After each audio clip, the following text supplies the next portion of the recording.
Hello everyone! Today we're making homemade Not-Slop Bowls. There was a time where I loved a corporate slop bowl, back when they didn't skimp out on the proteins whenever possible, when they weren't ridiculously overpriced for what you get, and when you didn't run the risk of getting an infectious disease by eating them. On the inverse though, now we have people making the human equivalent of dog food. While cheap, it's often unseasoned and poorly made. It's just wrong all around. Surely there's a middle ground somewhere between these two extremes. So let's get into it. First, let's talk meat. From a strictly financial standpoint, ground meat is going to be your best option. But you can absolutely substitute cut up pieces of whatever meat you want, or even a vegetarian substitute like tofu or beans. The methodology will be very much the same. This here is 80-20 ground beef, which if you didn't know, means there's a ratio of 80% meat to 20% fat, which I find to be a good balance of the two. However, there's always 70-30 if you like it a little fattier, and 90-10 if you prefer it a little leaner. The choice is yours.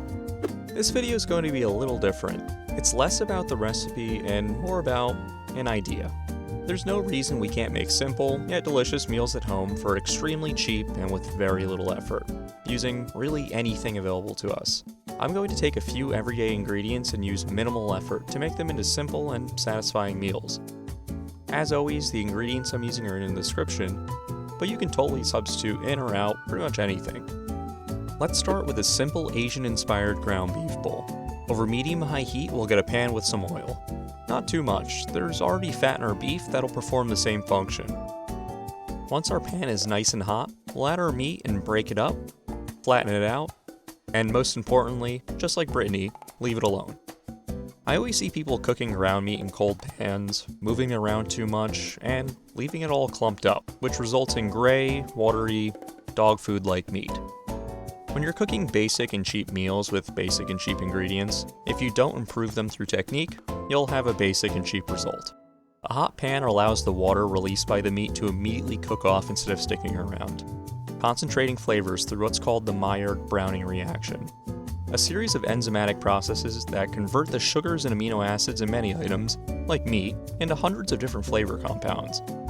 It's the reason why a steak with a nice crust tastes so much better than one without it, or why a piece of grilled chicken tastes so different than a boiled chicken, even without any seasoning.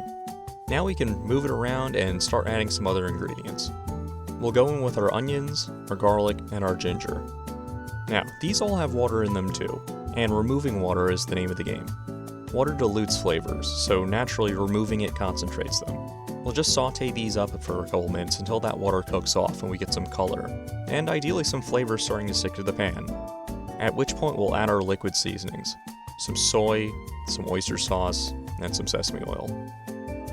These aren't going to just add a lot of flavor by themselves, but they're going to help pull up some flavor that's stuck on the pan, creating a lot more complexity.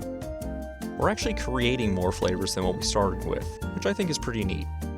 I'm going to add just a little salt, not too much because our sauces already have a bit of saltiness to them, and some black pepper. We're just about done here, but we have a lot of new flavors stuck to the pan now. So let's pull some of them up with just a splash of water. But wait, don't we want to remove water? Well, yes, but the chemical reactions to build those flavors required water to be removed. But now that they're already formed, we can safely add it back in. It doesn't undo those reactions. This would be great in lettuce wraps, over noodles, or some leftover rice, like I have here. I'll just garnish it to make it a little fancier with some green onion and sesame seeds. Just because it's cheap doesn't mean we can't church it up a little bit. This came out great. Simple, delicious, and costed about $3 in ingredients, most of which was the meat, meaning you could make 5 or 6 bowls like this for the price of one corporate slop bowl.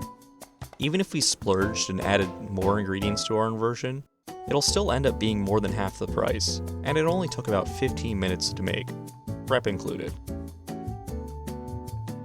Maybe you're not feeling those flavors, so this one's a Chipotle lime beef bowl. It's just as easy and pretty much the same process as the first one, just with some different ingredients.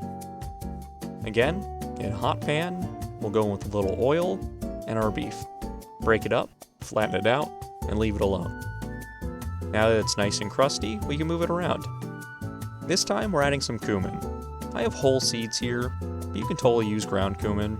We just want to fry it up in the oil and fat to infuse the flavor into it. Then we'll add our vegetables, some onion, garlic, and red capsicum. That's red bell pepper. We'll saute these up for a few minutes, then go in with our chipotle paste and our honey.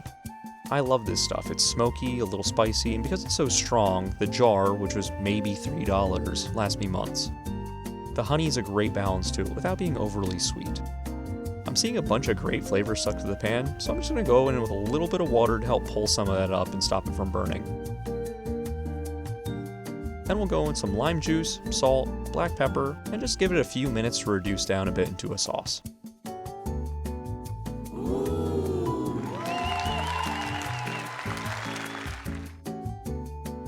This one has such a great aroma. The cumin really comes through. It's a great taco filling. You can eat it with tortilla chips, refried beans, or just rice again. I'm Asian, okay?